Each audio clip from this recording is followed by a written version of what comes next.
Ahojte priatelia.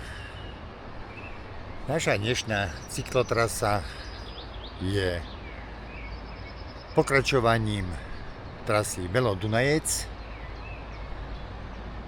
Začíname za Kroščenkom nad Dunajcom a chystáme sa do Starého Sonču a späť.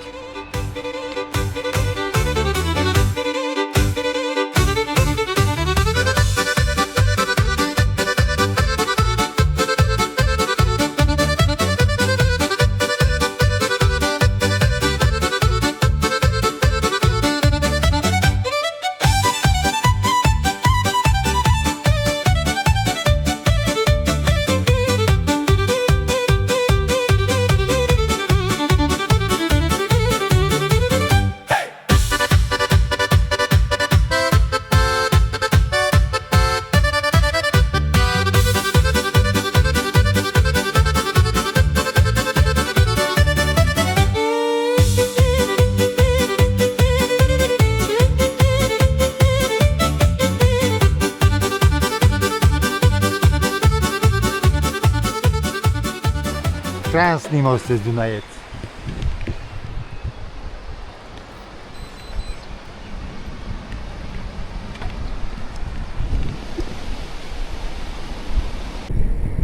Krásna trasa. Usporiadané. Ideme popri Dunajci. –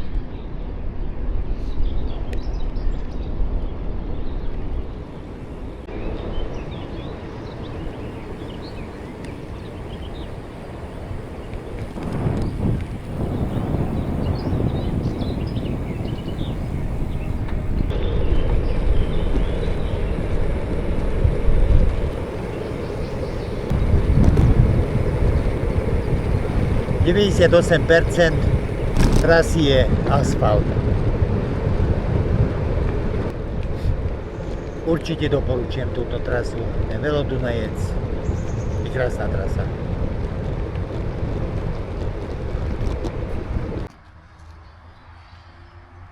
Po trase sú pekné miesta na údržbu bicyklov s toaletami.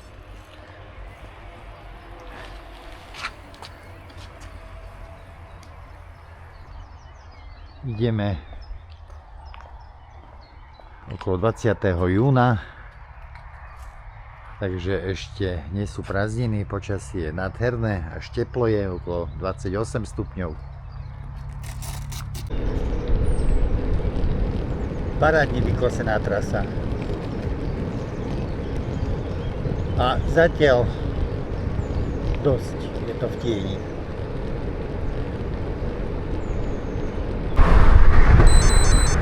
Čas ide aj popri frekventovanej ceste, ale pekným cyklochodníkom.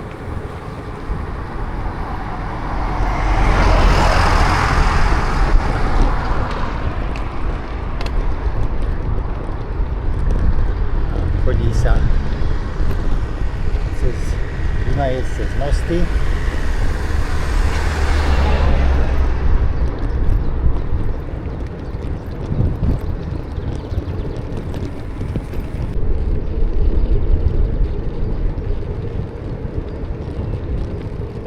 Aj po lúkach, po asfalte, s krásnymi výhľadmi.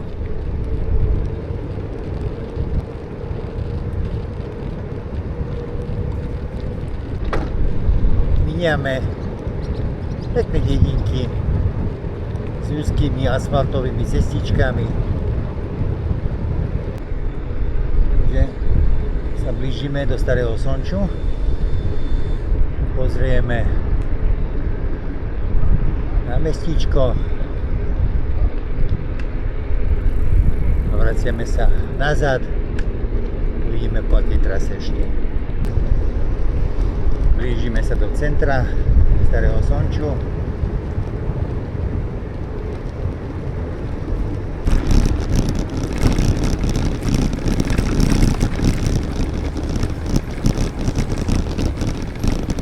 Starý Sonč.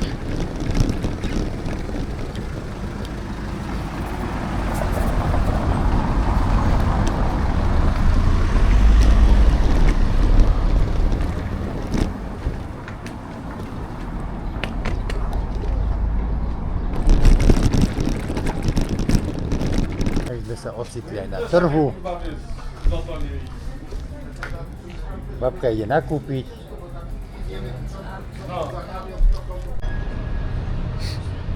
Tak po malom občerstvení na námestí Starého Sonču ideme ďalej. Spiatočnú cestu som trochu upravil. Áno. Doteraz sme prešli nejakých skoro 25 km a 90 výškových. A späť nás čaká takisto okolo 25 km, ale 800 výškových. Uvidíme. Či to zvládneme. Či to dáme. Ešte námestie.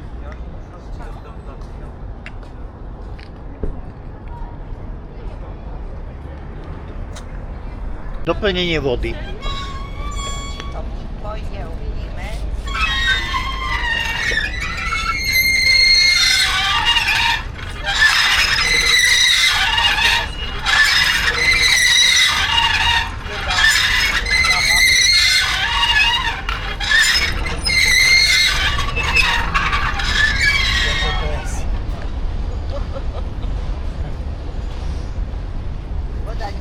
Kúpime radšej vodu.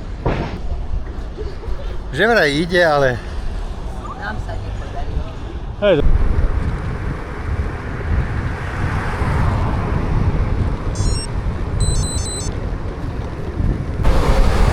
Je frekventovaná cesta, obojsmerný cyklopruh. Máme prvý výstup pred sebou. Za 4 km s priemerným sklonom okolo 5%. Dôvodom tejto trasy je, že nerad sa vraciam nazad po tej istej trase. A ten prvý kopec je v pohode, uvidíme ten druhý kopec, či zvládneme, alebo sa vrátime na pôvodnú trasu. Vždy je tam možnosť sa vrátiť na Velo Dunajec.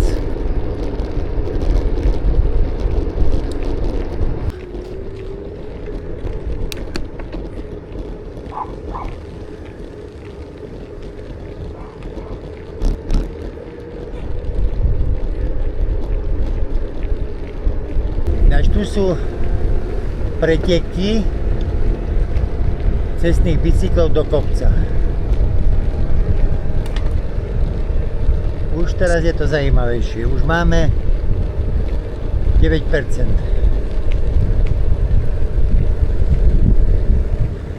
400 metrov ešte do hora.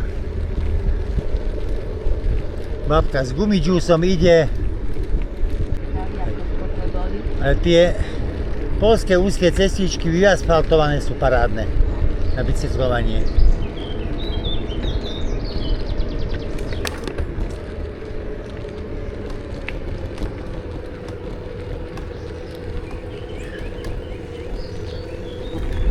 Touto asfaltkou tak sa dostaneme do výšky 1200 výškových.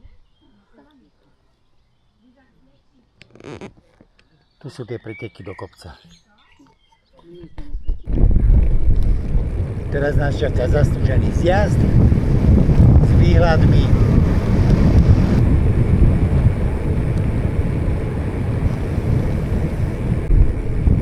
Tak toto je výhľad. Milujem to. To boli ako tieto výhľady. Predpokladám ďalší výhľad pred nami.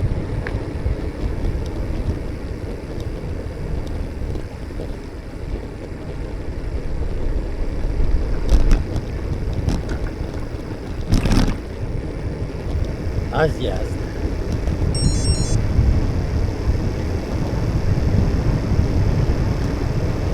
No, v týchto končinách tieto strmé vyšlapy, zjazdy sú typické v tomto pohorí.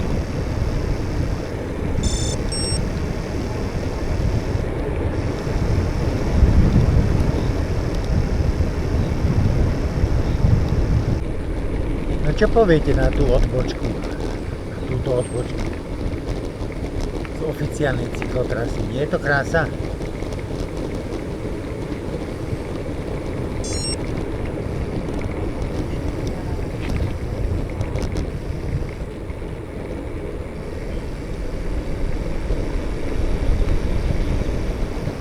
A už by sme mali byť na cyklotrase.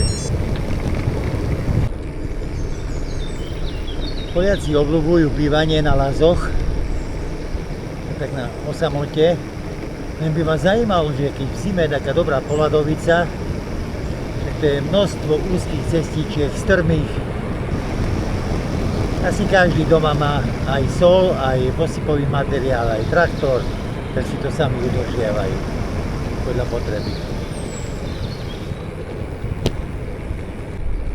Tak nakoniec rozhodnutie padlo,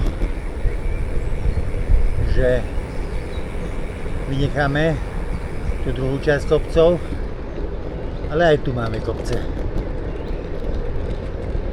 Vidíte, ani malé. A ideme po cyklotrase Dunajec nazad.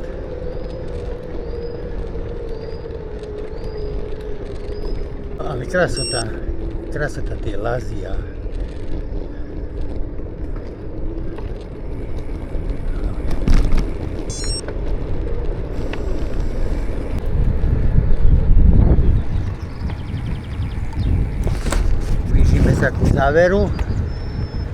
blížime sa ku záveru. Vrele doporučujem Velo Dunajec od začiatku po koniec. Je krásna trasa.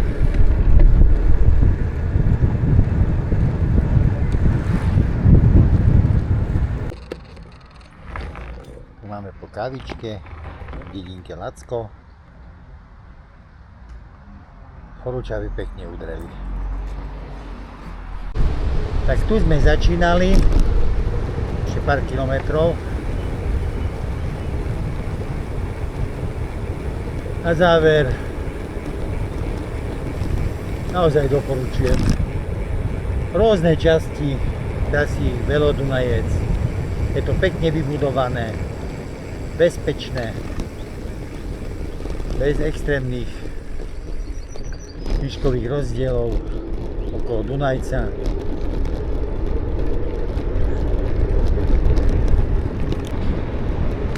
Silne rozmýšľam, že prejsť celú trasu Velo Dunajec, hoci po častiach to máme, ako okolo Nového Targu, potom okolo Čorstína, Červeného kláštora, až po Kloščenko. Vlastne my po častiach máme prejdeté od Nového Targu až do Starého Sonču. Zdá sa mi, že už musím pozrieť a potom to napíšem, že Velo Dunajec začína v Novom Targu a končí v Novom Sonči. Ale pre istotu si to pozriem.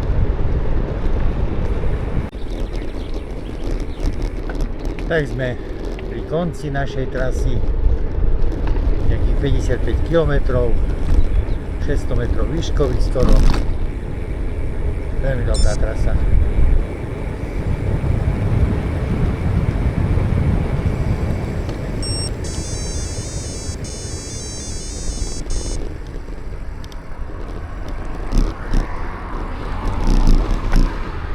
Tu môžete pokračovať ďalej.